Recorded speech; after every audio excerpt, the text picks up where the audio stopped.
Hey everyone, I'm here with my top 5 tarot decks for the year of 2019. These are not necessarily new decks, although a couple of them are. What I'm doing in this video is I'm more talking about the top 5 decks that I worked with for 2019.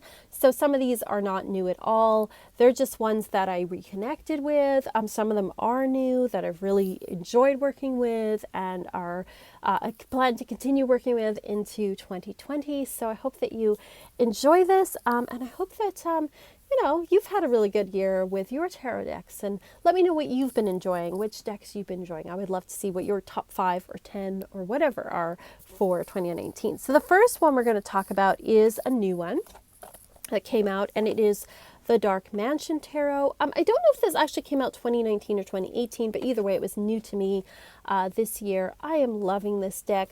I know people either kind of love this deck or hate this deck. I think you have to really like this particular style of artwork.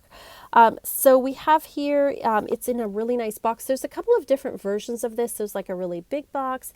I just got the cheaper version, but it's a really nice, sturdy box. I like the way that it opens. It does not come with a book, but if you're a beginner, that's a bit, not so good. But if you're like me and you've been reading for a while, it's not a big deal. I do like a deck that has a book with it, though, because I like to know what the author had in mind and what they're thinking about things. But either way, loving that it is colored on the side in black.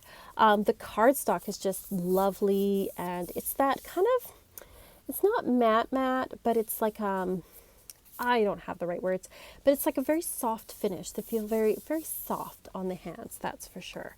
I know there were some issues. Some people had chipping, or some people had some issues with their cards, but mine were totally fine. I just love working with this. I love the rich colors. I love the skeletons. I love the kind of Tim Burton-esque, cartoony kind of quality to it. I just think it's a really luscious and sumptuous kind of deck. It's definitely got a Victorian kind of feel to it, but kind of a cartoony Victorian type of feel. Just wonderful, wonderful colors. I think there's a whimsicalness to this that I really, really enjoy. And so I'm going to continue to work with this particular deck. I've just been really enjoying it a lot. Quite whimsical, which I really, really like, so to speak. And it's kind of got a bit of a Halloween-y edge to it as well. So it's cute but dark, which is kind of my thing. The next one that is new that I'm loving is the Enchantment of the Forest Tarot. This is a Llewellyn deck, so the cardstock may not be like the best, but it's beautiful. It's gorgeous. I'm loving these owls on the back. I don't mind so much the Llewellyn stock. I know some people have an issue with it. I find it really easy to shuffle, which is nice. And I find this particular style of artwork to just really invoke for me. I think if you've watched my other videos, you've heard me say it makes me think of these British stories. I used to get these fairy tale books I used to get when I was a kid from my grandmother. And it just has that British kind of fairy tale vibe for me, which I'm really, really enjoying. So it is a very kind of magical deck. I love all the greens in it. I love these little gnomes. It's just so, so magical. This makes me think of Merlin. We've got fairies in here. Look at that. That's really cool. The Tower card. All these crows flying out. Lots of bramble bushes, children lost in forests, all that kind of good fairy tale type stuff. So really loving working with this deck. I've been using it as my December deck, so I haven't been working with this for a long time, but I am really enjoying it. So it is one of my top decks for the year. Now the next 3 are old decks, but they're decks that I've been reconnecting with and just really enjoying doing that. The first one is the Mythic Tarot. So I have it in this beautiful tarot box, which my lovely partner made for me. I do have these on my Etsy shop. He can make you a custom box. You can check that out in the link below if you're interested in that. It's got a nice magnetic closure too. So this is the Mythic Tarot, and it's not the original where it has the black backing, but it is the original artwork on it, which was the most important to me. So it has the blue backing, which is apparently kind of, I think, the early 2000s. I don't really care that it's not the black background. What I care about is this artwork. There's a new Mythic Tarot, but the artwork is just, it's just not near as good. This was one of the first decks I worked with and really helped me to learn the tarot back in the 90s. So I did have the original deck. I don't know what happened to it. I think it got lost in a move, or I lent it to someone, never got back. I don't know. I don't know what happened. But either way, I was very glad to pick this up for a relatively low price on eBay. And I'm just enjoying it. The cardstock's like great. Nice, nice thick cardstock. Loving this artwork. This is a deck I use to read for me because it is kind of a deck that's quite personal for me. It's based on Greek mythology. So it has, you know, a lot of the Greek and Roman gods on it, which I really love. It's got Hecate here. I enjoy working with this deck, and I enjoyed reconnecting with it. And it kind of feels like an old friend that you've kind of, you know, reunited with, so to speak. So I have loved working with that again. That's also why I have it in a special box too. So anyway. The next one I enjoyed reconnecting with was the Halloween Tarot, which I used, of course, over the month of October.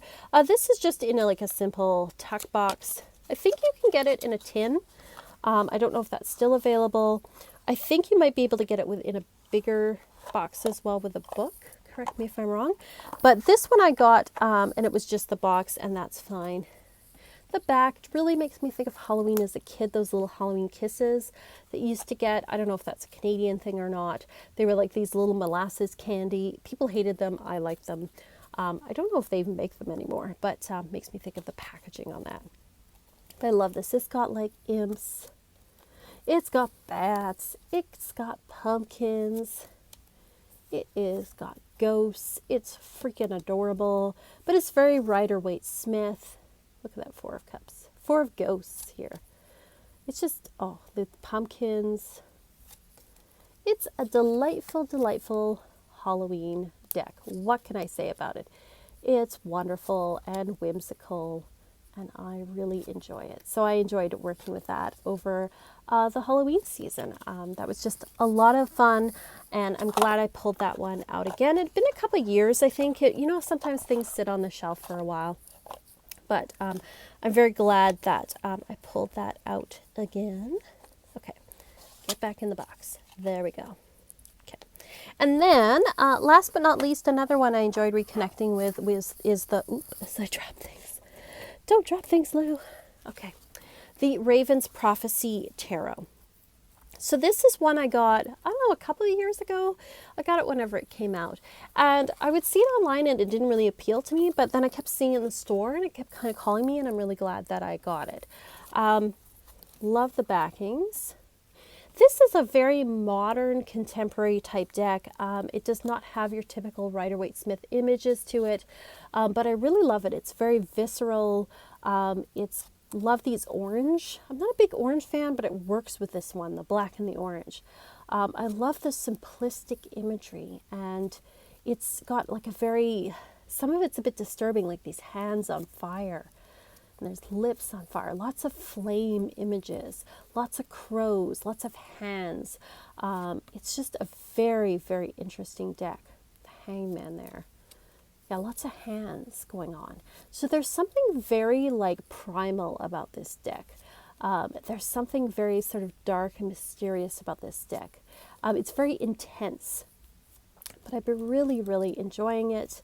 I think it's a very colorful and wonderful deck, and it has like I really like the book that comes with it too. The person that created this is obviously they're an artist because they created this, but the way they wrote the book, it really appeals to me as a creative person. So I think if you're a creative person, if you like that kind of imagery, you'll probably really like that kind of deck.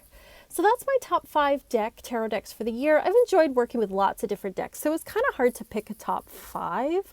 But those are the top 5 I have right now. That may change as, the year goes on. We'll see what my top 5 is for 2020.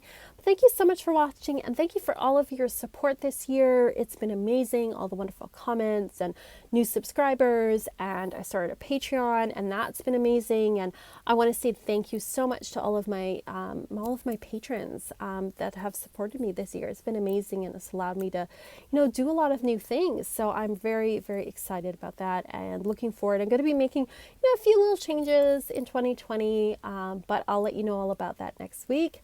Talk about kind of what my plans are for the year, both for YouTube and for the Patreon, if you're interested. And thank you again so much for watching. And I have year ahead readings, the year ahead mega reading up on my Etsy shop. So check that out if you're looking for a reading about what's going on, what's ahead for you for the year 2020. Thank you again so much for watching. And as always, peace and love and rock.